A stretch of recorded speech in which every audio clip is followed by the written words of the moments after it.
بسم اللہ الرحمن الرحیم صلی اللہ تعالی علیہ وسلم۔ اعتکاف کا بیان، یعنی اعتکاف جو رمضان شریف کے آخری عشرہ میں کیا جاتا ہے اور اس کا ثواب کتنا ہے۔ مردوں کے لیے بھی ثواب ہے اور عورتوں کے لیے بھی ثواب ہے۔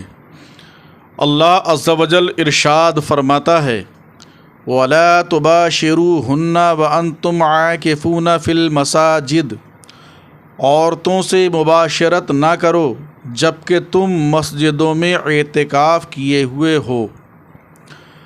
حدیث پاک ام المومنین حضرت صدیقہ رضی اللہ تعالی عنہا سے مروی کہ رسول اللہ صلی اللہ علیہ وسلم رمضان کے آخر عشرہ کا اعتکاف فرمایا کرتے تھے۔ انہی سے راوی کہتی ہیں معتکف یعنی اعتکاف کرنے والے پر سنت یعنی حدیث سے ثابت یہ ہے کہ نہ مریض کی عیادت کو جائے، نہ جنازے میں حاضر ہو، نہ عورت کو ہاتھ لگائے اور نہ اس سے مباشرت کرے، اور نہ کسی حاجت کے لیے جائے مگر اس حاجت کے لیے جا سکتا ہے جو ضروری ہے۔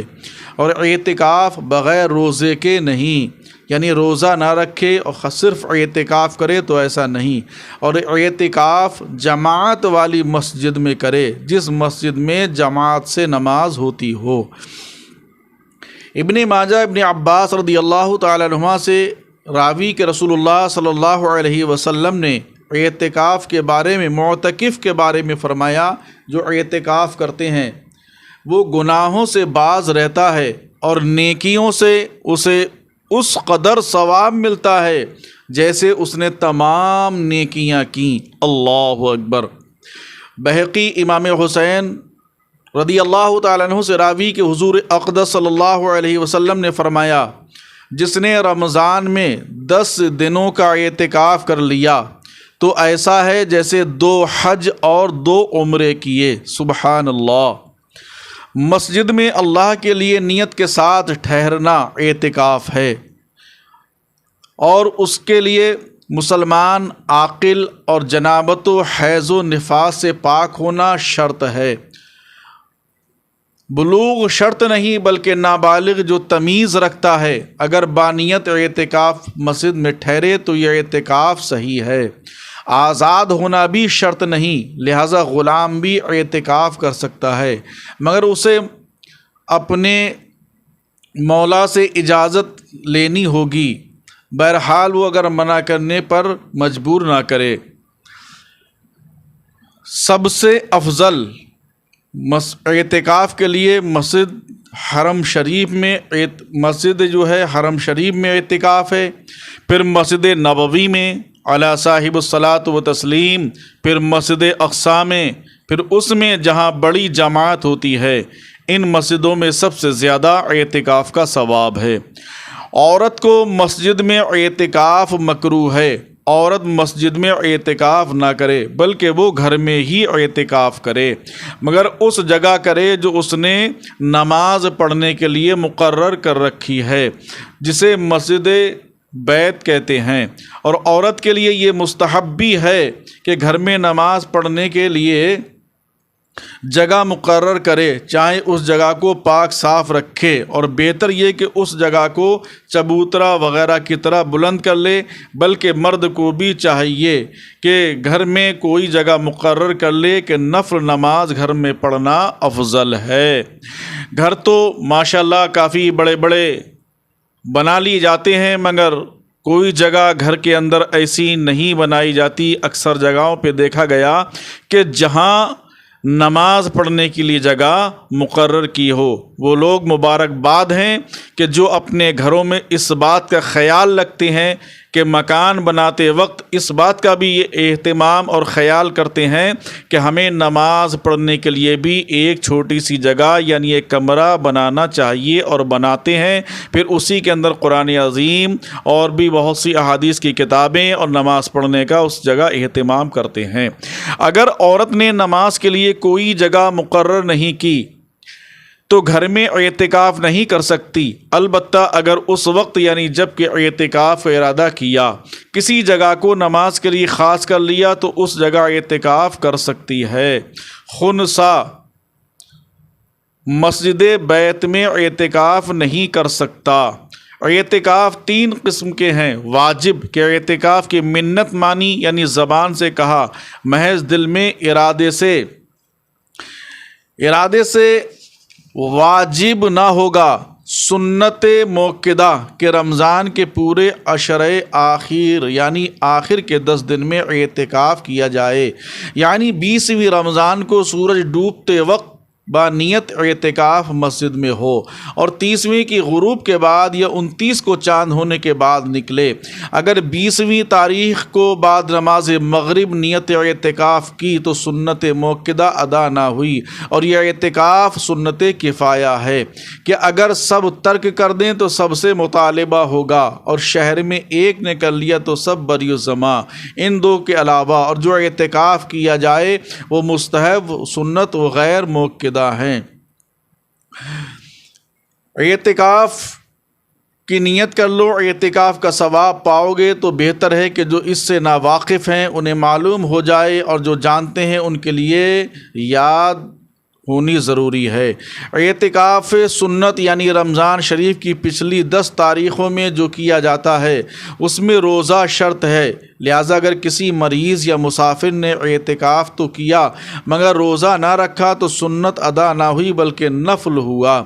مسئلہ منت کی اعتکاف میں بھی روزہ شرط ہے، یہاں تک کہ اگر کسی نے منت مانی ہو کہ میں اعتکاف کروں گا، میرا یہ کام ہو جائے، یعنی میں مریض تھا صحیح ہو جاؤں تو میں اعتکاف رکھوں گا، یہ شرط مانی، تو یہاں تک کہ اگر 1 مہینے کے اعتکاف کی نیت مانی تو روزہ نہ رکھے گا۔ جب بھی روزہ رکھے گا اگر رات کے اعتکاف کی منت مانی تو یہ منت صحیح نہیں کہ رات میں روزہ نہیں ہو سکتا، یعنی اعتکاف میں روزہ رکھنا ضروری ہے۔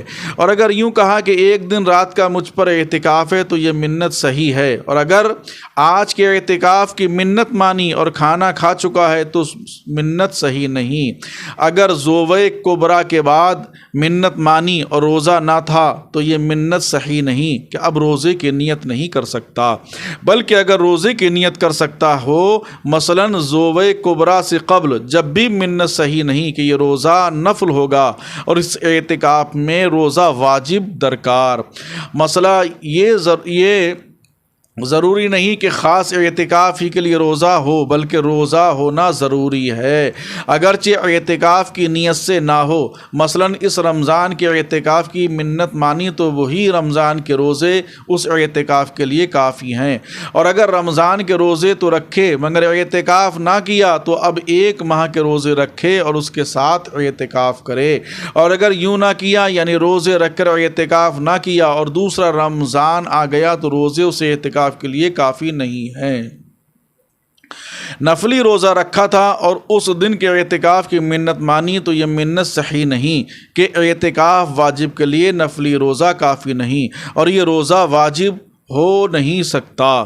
1 مہینے کے اعتکاف کی منت مانی تو یہ منت رمضان میں پوری نہیں کر سکتا بلکہ خاص اس اعتکاف کے لیے رکھتا ہو۔ عورت نے اعتکاف کی منت مانی تو شوہر منت پوری کرنے سے روک سکتا ہے۔ اب بائن ہونے یا موت یا شوہر کے بعد منت پوری کرے، یوں ہی لونڈی غلام کو ان کا مالک منع کر سکتا ہے، یہ آزاد ہونے کے بعد پوری کریں۔ شوہر نے عورت کو اعتکاف کی اجازت دے دی، اب روکنا چاہے تو نہیں روک سکتا، اور مولا نے یعنی اس کے آقا نے باندی غلام کو اجازت دے دی، جب بھی روک سکتا ہے، اگرچہ اب روکے گا تو گنہگار ہوگا۔ شوہر نے 1 مہینے کے اعتکاف کی اجازت دی اور عورت لگاتار پورے مہینے کا اعتکاف کرنا چاہتی ہے تو شوہر کو اختیار ہے کہ یہ حکم دے کہ تھوڑے تھوڑے کر کے 1 مہینہ پورا کرے، اور اگر کسی خاص مہینے کی اجازت دی ہے تو اب اختیار نہ رہا۔ اعتکاف واجب میں معتکف کو مسجد سے بغیر عذر نکلنا حرام ہے، اگر نکلا تو اعتکاف جاتا رہا، اگرچہ بھول کر نکلا ہو، یوں ہی اعتکاف سنت بھی بغیر عذر نکلنے سے جاتا رہتا ہے۔ یوں ہی عورت نے مسجد بیت میں اعتکاف واجب یا مسنون کیا تو بغیر عذر وہاں سے نہیں نکل سکتی۔ اگر وہاں سے نکل گئی، اگرچہ گھر ہی میں رہی، اعتکاف جاتا رہا۔ اب قضائے حاجت کو گیا تو طہارت کر کے فوراً چلا آئے۔ ٹھہرنے کی زیادہ دیر تک معتکف کو اجازت نہیں، اور اگر معتکف کا مکان مسجد سے دور ہے اور اس کے دوست کا مکان قریب، تو یہ ضروری نہیں کہ دوست کے یہاں قضائے حاجت کو جائے، بلکہ اپنے مکان پر بھی جا سکتا ہے۔ اور اگر اس کے خود دو مکان ہیں، ایک نزدیک دوسرا دور، تو نزدیک والے مکان میں جائے، کہ بعض مشائخ فرماتے ہیں دور والے میں جائے گا تو اعتکاف فاسد ہو جائے گا۔ جمعہ اگر قریب کی مسجد میں ہوتا ہے تو آفتاب ڈھلنے کے بعد اس وقت جائے کہ اذان ثانی سے پیشتر سنتیں پڑھ لے، اور اگر دور ہو تو آفتاب ڈھلنے سے پہلے بھی جا سکتا ہے، مگر اس انداز سے جائے کہ اذان ثانی کے پہلے سنتیں پڑھ سکے، زیادہ پہلے نہ جائے۔ اور یہ بات اس کی رائے پر ہے، جب اس کی سمجھ میں آ جائے کہ پہنچنے کے بعد صرف سنتوں کا وقت رہے گا، چلا جائے اور فرض جمعہ پڑھ کر واپس ہو، اور سنتیں کو پڑھ کر چلا آئے۔ ظہر احتیاطی پڑھنی ہے تو اعتکاف والی مسجد میں ہی نماز ادا کرے۔ اگر ایسی مسجد میں اعتکاف کیا جہاں جماعت نہیں ہوتی تو جماعت کے لیے نکلنے کی اجازت ہے۔ اعتکاف کے زمانے میں حج یا عمرہ کا احرام باندھا تو اعتکاف پورا کر کے جائے۔ اگر وقت کم ہے کہ اعتکاف پورا کرے گا تو حج جاتا رہے گا تو حج کو چلا جائے، پھر سرے سے اعتکاف کرے۔ مسئلہ اگر وہ مسجد گر گئی، کسی نے مجبور کر کے وہاں سے نکال دیا اور فوراً دوسری مسجد میں چلا گیا، اگر دوسری چلا گیا تو اعتکاف اس کا فاسد ہو جائے گا۔ اگر ڈوبنے یا جلنے والے کے بچانے کے لیے مسجد سے باہر گیا اور گواہی کے لیے گیا جہاں سب لوگوں کا بلاوا ہوا اور یہ بھی نکلا مریض کی عیادت اور بھی دوسرے جنازے کی نماز کے لیے، اگرچہ کوئی دوسرا پڑھنے والا نہ ہو، تو ان سب صورتوں میں اعتکاف فاسد ہو جائے گا۔ عورت مسجد میں معتکف تھی، اسے طلاق دی گئی تو گھر چلی جائے اور اسی اعتکاف کو پورا کرے۔ اگر منت مانتے وقت یہ شرط کر لی کہ مریض کی عیادت اور نماز جنازہ اور مجلس علم میں حاضر ہوگا تو یہ شرط جائز ہے۔ اب اگر ان کاموں کے لیے جائے تو اعتکاف فاسد نہیں ہوگا، مگر خالی دل میں نیت کر لینا کافی نہیں، بلکہ زبان سے کہہ لینا ضروری ہے۔ اور بھی بہت سارے مسائل ہیں اعتکاف کے، انشاءاللہ العزیز ہم اور بھی بیان کریں گے۔ یہ حدیثوں سے اور خاص کر بہقی و طبرانی اور بھی حدیثوں سے یہ مسائل ہم نے پیش کیے ہیں، اور یہ بہر شریعت کے مسائل بھی آپ کے سامنے ہم نے پیش کی ہیں۔ اللہ رب العزت ہمیں اور آپ کو صحیح طریقے سے مسائل سمجھنے اور ہمیں سمجھانے کی توفیق رفیق عطا فرمائے۔